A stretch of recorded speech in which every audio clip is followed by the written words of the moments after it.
Let's hope he knocks him out. Joyce has a plan to get surprise shot at Anthony Joshua versus Daniel Dubois winner. Joyce thinks Daniel Dubois has the power to cause Anthony Joshua real problems. The juggernaut is all too aware of Dubois' heavy hands, having ducked it out with his domestic rival in November 2020. In the end, 3-1 underdog Joyce forced Dubois to quit on one knee in the 10th round after breaking his left orbital socket. En route to his eventual victory, Joyce, who is credited with having one of the best chins in boxing, took plenty of licks from Triple D, but managed to remain on his feet. He doesn't anticipate that Joshua, whose durability has been called into question throughout his career, will be able to do the same when they square off for the IBF heavyweight title on September 21st. Let's hope Daniel knocks him out, and then I get to fight him.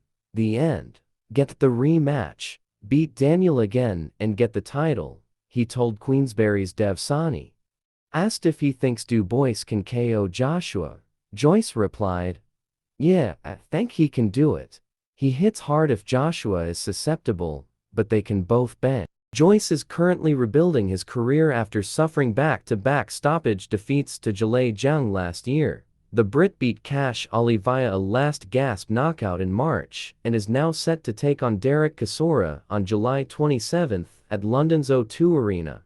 Joyce had been in talks to face Martin Bakole on the same date, but will face Chisora instead. Providing he beats Del Boy, Joyce has his sights set on world titles. "I've progressed really quickly through the ranks and had very exciting fights," he said. "I got there with the WBO interim, but the belts were tied up. The full title, that's what I'm going for. But also, I want to be in big fights that have a lot of excitement around them." Joyce has seen a dramatic fall from grace since knocking out Joseph Parker for the WBO interim belt. The victory made him Alexander Usyk's mandatory, but with the WBO being the final major sanctioning body in the rotation system, Joyce had to sit and watch WBA regular belt holder Dubois challenge Usyk before him. Subsequent defeats to Zhang have pushed Joyce out of the world title picture, with Joyce no longer ranked in the top 5 of any of the 4 major sanctioning bodies. It is unlikely a win over Chisora, who hasn't been ranked in a top 15 ratings for some time, will do much for his standings, although it may act as the perfect warm-up fight for something much bigger.